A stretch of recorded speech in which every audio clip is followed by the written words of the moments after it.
Radio Times does gaming? Oh yeah, the Pope has resigned to play Borderlands 4. If you go back and you play the ones where you can't vault over stuff, it's bizarre that it's not there. It's like throwing in Overcooked and you go and play an Yeah. old one. It's like, what? I can't just lob a tomato. I think the film kind of was the nail in the coffin for that kind of over-the-top, silly stuff, which is a shame because the film is a masterpiece. Radio Times does gaming? Yes! Radio Times does gaming.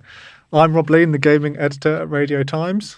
And I'm Alex Raisbeck, the gaming writer at Radio Times. And in this weekly show, we like to talk about the biggest games and the biggest gaming topics in the world right now. And what are we talking about today, Alex? We're talking about Borderlands 4, which is not coming out for a while, but I have played it. You have played it, so this may be a pre-record that you hear sometime later. So let's refer to some specific world events that are happening right now. Yes. I don't know. The Pope. There's a new Pope.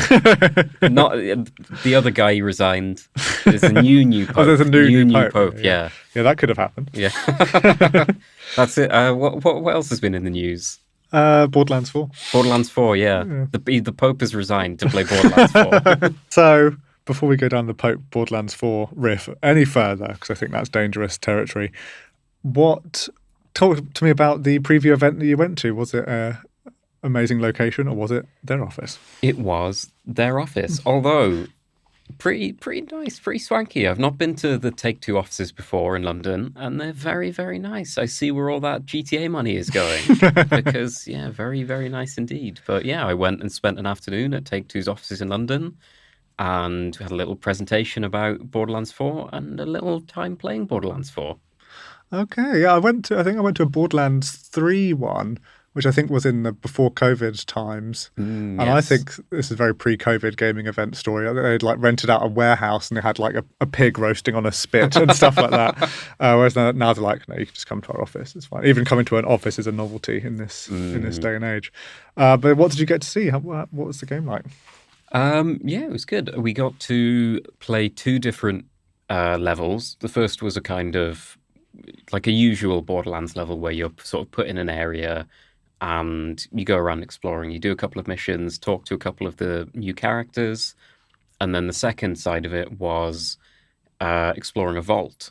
And you go in and there's sort of different locations throughout the level where you have to essentially clear a whole area of enemies and then pick up all your loot, get all that stuff, proceed to the next area, and then at the very end there is a boss fight.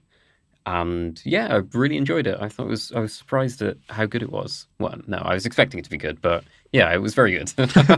Nice. And what in terms of the gameplay has changed or improved since last time? So they've made a very big focus on movement in this game, where Borderlands 3, I had sort of forgotten about it, but Borderlands 3 introduced vaulting over stuff, which is an incredibly small change, but one of those things where if you go back and you play the ones where you can't vault over stuff, it's bizarre that it's not there. It's like throwing in Overcooked and you go and play an old one. It's like, what? I can't just lob a tomato? And everything in Borderlands 4 that they've added, all the new movement mechanics are the same. So you can now double jump, which is wild that you couldn't double jump in Borderlands before. You now have like a dash so that you can quickly dodge out of the way of stuff. And you can glide, where sort of jump up in the air and you sort of glide down above enemies and can shoot whatever ridiculous guns you've got at them. And yeah, it's one of those things where it sounds like a very small change, but actually it really changes how you approach the combat, because being able to like jump up onto high ground, for example, and like shoot people, and then you can like get into cover covered by a roof or something like that, is something that wasn't really a thing before. And just having the options to approach combat in different ways, I think, is really interesting. I imagine that would be quite fun for like the bits in between when you're just kind of running around and stuff as well. Yeah, so they've the world is significantly bigger now. When I asked the developers about it, they said that essentially Borderlands 4 is the Borderlands game they've always wanted to make, but now they have the technology to actually We have the create technology. it. Yeah. And so one of the aspects of that is that they've made this huge world. There's no loading screens anymore. It's all seamless exploration. And Yeah, and they've gone all out on the movement stuff. You can like climb up cliffs and stuff like that. You can like jump into caves and explore everything. They've got rid of the catch a ride system where you had to go to a certain place Oh to get your yeah. car. Now you just can spawn a vehicle wherever you are, So and that is huge because I mean, because it's such a big world, you want to explore everything. You're not sort of forced to just walk around aimlessly trying to find stuff or like looking for a catch a ride. And you have to make a big detour. You can just get on your car and zoom off into the distance to whatever you want to go and find. And yeah, I think it's a really, really good change. nice. That sounds cool. My main memory of the Borderlands 3 one I went to was that they were like, it's got insert ginormous number amount of guns in this one. Did they give you a kind of similar patter for this one? They did, but it's not so much the number of guns. What they've introduced in this one is guns are now modular. Is that the right word? You can replace different parts, so you can Cool. mix and match every part of it. So, like the example they gave was you could have like um, a Torg gun with I can't remember. Maliwan is I think the elemental one with like a Maliwan stock or something. And depending on how you mix and match everything, the guns have different effects. So maybe if you have a Torg something, it shoots exploding bullets, and if you have Maliwan something, when it explodes, it sets things on fire and things like that. So there was a number. It was something in the billions. You can make billions and billions of different guns because of this. And it's one thing where I didn't really get the chance to try out the mixing and matching. In the bit I played, it was mainly just sort of picking up the loot that I had and using that. But I think especially in the late game with how important looting is and fighting bosses and farming and stuff is, I think that that's going to be something that people really gel with because it's not just a matter of, oh, I'm going to farm this boss until I get the best gun in the game anymore.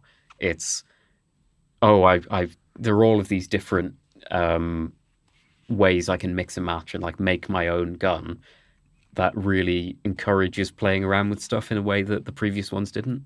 I might be misremembering this. I feel like there might have been like a slight prototype of that. Because I played a fair bit of Tiny Tina's Wonderlands. I feel Oh, like, okay. I think there was a little bit of like the way you combined your magic with your weapons would give you Oh, different yeah, status effects and stuff like that. But no, that sounds good. Anything that gives like more scope to just freewheel it and play it the way you want sounds cool. Yeah, I think they've really just leaned into like, look, you can. It's essentially a sandbox now in a way where they've just given you a huge world. You can customize everything. Off you go, have fun, that kind of thing. And yeah, I think it really works. Nice. And what is the story this time around? Because I remember Borderlands 3 was all about evil streamers, which did not particularly appeal Yes. to me. Well, I won't include any spoilers for the end of Borderlands 3, but if you have played Borderlands 3, then you will understand why Borderlands 4 takes place not on Pandora, but on a new planet called Kairos. Ah, And gone are the streamers. They've gone for a much more serious tone with this story, where Kairos is ruled by a character called the Timekeeper, and it's essentially like a dictatorial, autocratic regime. If you are from Kairos, you can't leave Kairos. He's in charge of everything, and the way they frame it is a kind of chaos versus order, where the Timekeeper represents order. He's in charge of everything. And then the Vault Hunters come in and they ruin everything. And essentially, you come in, you sort of team up with freedom fighters from Kairos, and you take down various sort of chiefs and things in the Order, which is the organization that the Timekeeper runs. And then eventually, I assume, you'll take down the Timekeeper. cool. And what did you kind of get to see in the bit that you played in terms of story? What was like, what were you kind of defeating in that bit? So at the start, it was we were sort of dropped into this area, and it's one of those where you're put like maybe half an hour into the game, so you don't have a full view of the story. But essentially, you meet a group of freedom fighters who are under attack by a convoy, and you kill all the Order people, help out the freedom fighters, and they basically say, like, look, we want out. We hate it here. This sucks. But if you're going to take down the Timekeeper and we can stay, then we may as well help you. So then they start giving you tips saying, like, oh, there's a stronghold over here. If you can go there and collect these things, bring them back to us, we can build, weapons and tech and stuff like that. So, yeah, it's essentially kind of similar to Borderlands 2 in a way, where it was like Handsome Jack is the bad guy, everyone hates him, you meet people who want to take him down. Cool. It's that kind of tone. Oh, speaking of tone, I remember you saying that they've gone slightly different with like the potty humour kind of vibe this time. Yeah. So I remember when they first announced Borderlands 4, one of the writers saying that they were very anti the kind of direction the writing and stuff had gone, where it was very toilet humour focused. And I think a lot of people viewed the more recent Borderlands games as kind of a parody of themselves, where they'd just gone a bit too far on that. And so they've gone even further past Borderlands 2, I would say. They've gone very much back to a kind of Borderlands 1 vibe, where they've described it as grounded. The tone is grounded, it's serious and witty, rather than sort of over-the-top, silly humour. And I think given the topic of the story, streamers, evil streamers is one thing, and then a dictator in control of a whole planet is another thing. So I think both works. Can coexist. But yeah, I think that it works well as kind of, it represents the shift in the story, and it would be quite weird to have this kind of very serious, almost political story, and then everyone is still making like toilet jokes and fart jokes all the time. So I think it was a change that needed to happen. I think from what I played, I would say almost maybe they've gone a bit too far, where I didn't think it was that funny. There were funny moments, but it wasn't that, like, there was nothing that made me more than chuckle wryly to myself. But also I didn't play very much of it, so maybe if you play the whole game, it will be the sort of usual, well, not usual, the classic Borderlands humour that the first two games kind of did so well. Nice. Yeah, I wonder if that's one thing that there might be quite a lot of comments about after it comes out, whether people like the tonal shift or not. Yeah, it's one of those things where knowing what people are like, Borderlands 4 will come out and everyone will go, I can't believe they've ruined it. Borderlands 3 was the best. What have they done? I loved all the toilet jokes. But could be modding in more toilet jokes. Yeah. I think that I think it's probably, even if Borderlands 3 hadn't sort of been the end of people's, or Tiny Tina's been the end of people's sort of willingness to accept that kind of silly humour, I think the film kind of was the nail in the coffin for that kind of over-the-top silly stuff, which is a shame because the film is a masterpiece. I was going to ask you, did you, because I know you spoke to one of the developers, did you mention the film to them? I didn't want to offend them. So I thought, they've had a long day. They've got lots of us weirdo journalists to talk to. I don't want to make it any harder on them than it has to be. By mentioning such a perfect film, they can't live up to it. Yeah, it's just, the mountain is so high to climb. It kind of baffles me that they haven't got the cast back in to voice the new Vault Hunters. Yeah, Cate Blanchett. Where is she? Yeah, exactly. I never know, to what extent do you, ironically or unironically, like the Borderlands film? But I think it's more fun to leave in some ambiguity there. It's one of those where when I walked out of the cinema, I thought, I had fun with that, but I'll never watch it again. And now I'm kind of like, well, maybe I would watch it again. Because, I like terrible cinema. I tell people a lot that one of my favourite films is 2012, which is a dreadful film. But there's just something about it that I just love. There's so many holes to pick. And yeah, I just love it. And so I think Borderlands could become one of those where it's so terrible that it's like a car crash that you can't look away from. And yeah, I think maybe that's probably not what Gearbox are looking for in a game. So what did you talk to the dev about? Do you learn any interesting nuggets of information? I did ask them about the writing, and they said that the new tonal shift to a more serious one wasn't a response to people not liking 3. It was more because it just fit the new story better, and it would be weird to have that kind of tonal mismatch. But yeah, I asked them about what makes a good Borderlands game, and both of them kind of took a bit of time to answer it because it's quite a broad question. And I think what they essentially stumbled on was there's not one thing. Borderlands is more of a vibe, is what they said. And I kind of agree with that. Like, it has, since it came out, people have tried to make looter shooters in that kind of vein, but none of them, like, and there are some very good ones. Like, I'm a huge Risk of Rain fan. I think it's one of the best roguelikes around.